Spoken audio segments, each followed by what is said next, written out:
Started off all right, didn't you, the other night, Dennis? But once they got a foothold in the game, you struggled to get it back, didn't you? Yeah, I think they're a side that's playing full of confidence. You look at both the rosters, and I wouldn't say that we're far off with two teams that are not, I won't say equally matched at the moment, but they've got a couple of players that are getting our side. We've got a couple of players getting their side. It's not two sides on paper that don't look dissimilar, but on the league table look massively different. And I thought that their confidence and ability to stick in the game and find a way of getting on top. And little things go your way when the ball's bouncing your feet and things work for you. And the first try was, if it's on TV, it's not a try. It's cheating at the scrum, and he's got a foot in touch. I don't know what the linesman's there for, but then, so those kind of momentum swings are hard to take. And then on the back of that, we just do some dumb things. We get beaten inside shoulders. We don't get up off our line and let them kick over to outside shoulders, which puts pressure on our edges. It's all the basic elements that you work on through the week that we were lacking through our lack of focus. I think that's just a lack of confidence in each other and in the situation when you start well, you're going okay, and then a little bit of luck goes against you, or somebody makes a mistake and you get scored against. You've had two bad results on the bounce now, coming off the back of some decent form, two games where you've been well beaten. What can you do as coach, other than the rugby side of things, in terms of that confidence? What can you do as coach to arrest that? Again, you just got to keep doing the little things. Well, you've got to let them recognise that there's some quality in the team. You've got to be positive with them, which is really hard on the coaching side of things when you see things that you want to jump on the top of. But obviously I'm dealing with some fragile people at the moment, and just because we're just not playing well, and when things are going against us, it's just hard to climb out of that hole. And there's lots of research out there and lots of things out there. We're in a negative loop at the moment, and how we break that is only going to come down to how we carry ourselves in training, how positive we try and remain on some of the things that we do well. And the beauty of the next step, we've been there before, is that this time we go in there and everything gets scratched, we feel relieved. Last time we went in, we was only just outside the 8. We lost all our points to a side that was at the bottom of the table that hadn't won a game. And now, like I say, it's a fresh start. In the qualifying 8s, everybody starts on the same points, everybody starts in the same place. It's a mini season in itself. What the result on the other night did was give you a bit of clarity, because you're in the bottom two now. What's the difference between 11th and 12th? Well, 11th's better, but in terms of the fixtures, what's the difference?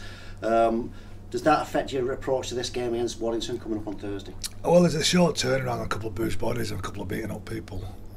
Like I say, we lost Darren Jeremiah. When I see him to scan today, the possibility is that he might not play again this year. A 10-week turnaround, which is a real tough one for us.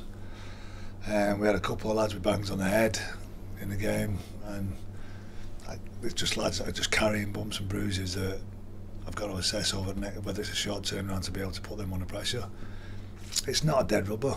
It's a game. It's a local derby against a fierce rival who actually will want to put us to the sword if we don't turn up with the right kind of attitude. And that's not good for us. It's not good for the town. It's not good for the players.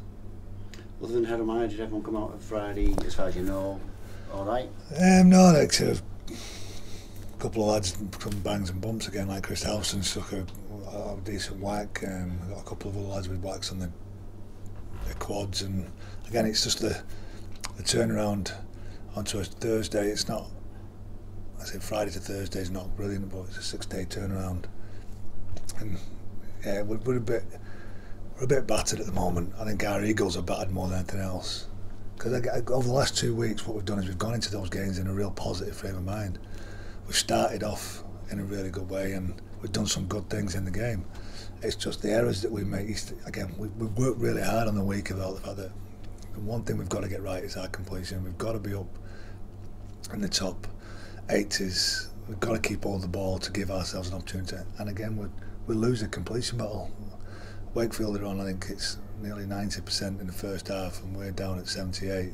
The second half we're on 53, and they're on 87. It's like you can't win games like that in those tight games. You've got to keep all the ball. And it's crappy little things. It's not big errors. It's just not concentrating on playing the ball properly. It's losing the ball in contact when you've got control of it early. It's knocking on when you should catch it. It's little things that are really hurting us at the moment.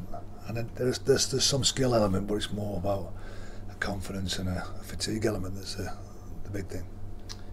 I presume you've got one or two boys you can rotate in this week if you choose to, the Chapel High boys and people like that. We've got Alex Gerrard come back into the mix. Greg Burke will be in the mix again. Jay Chapel-Howe and Chamberlain. So there's I think we're having a fitness test on Tom Armstrong this morning. He's trained really well last 2 weeks. I think he's got his last bit of protocol to do today, and which gives him a chance to play it as well.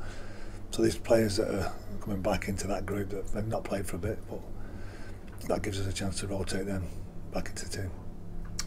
Warrington have struggled more than most people thought they would this year, but might have turned the corner in the last couple of weeks. Big win over Lee and a hard-fought win over Wigan, so it looks like they're finding their feet.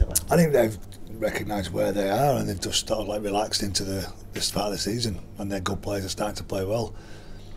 They've, like I say, the Pomeroy and Hiku signings are good signings for them. Hiku especially was really good against Wigan. I thought his energy levels were high and his carries were strong, and he's an international standard player. And Ratchford's playing a bit better again. Everybody's starting finding their feet, and I think the recognition of where they are and then the good players just relaxing into it has made them a dangerous animal at the moment. At what point, or has the point already arrived, do the coaching staff start to have a look at some of these teams that you might know a bit less about, who you're going to be playing in the qualifiers? Have you started having to think, you personally and maybe Brett and Mick, about what those teams have got to offer? We're constantly looking at players that they have and players that you want to maybe look at for next year. There's plenty of agents throwing names of players around all the time, so you're constantly looking at those championship teams. It's really hard to get an angle on a championship team when it plays a championship team. It's just a different level. You can see the quality. The qualities that OKR have is they've good structures. They've got some really, like you look through their roster, they've got a Super League side playing a championship.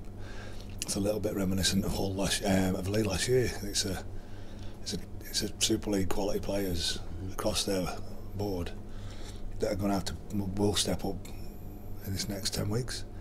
And then you say Toulouse are flying at the moment. Like, to get a win there yesterday is a massive boost for their opportunities, because they've got a home game this week, and also Halifax got to OKR. We won't want to. So you can see Toulouse and Catalans being in that bottom four and having a couple of good tough trips away, possibly.